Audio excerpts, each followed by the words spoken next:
Drake passage present న్యూస్లో ఉంది. ఎందుకంటే 7.5 ఇంటెన్స్తో ఇక్కడ ఎర్త్క్వేక్ వచ్చింది. ఈ కాంటెక్స్లో ఇటు వరల్డ్ జియోగ్రఫీ కానీ అటు ఇంటర్నేషనల్ రిలేషన్స్లో కానీ దీని జాగ్రఫికల్ లొకేషన్ చాలా ఇంపార్టెంట్.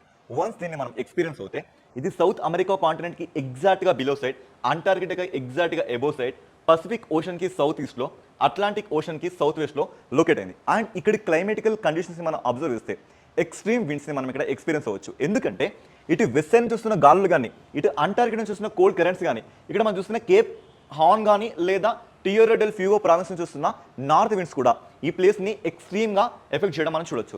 అయితే బిఫోర్ కన్స్ట్రక్షన్ పనామా కెనాల్ మనకి 19th సెంచరీ కానీ 20th సెంచరీ కానీ దీన్ని ఎక్స్ట్రీమ్గా స్ట్రాటజికల్గా ట్రేడ్ పరంగా ఈ ప్యాసేజ్ని మనం వాడుకోవడం చూడొచ్చు. So this is short summary about Drake passage. So ఇలాంటి మోర్ డేటా కోసం మీరు చేయాల్సింది only subscribe, give a like, do your comment and share to your friends. Thank you.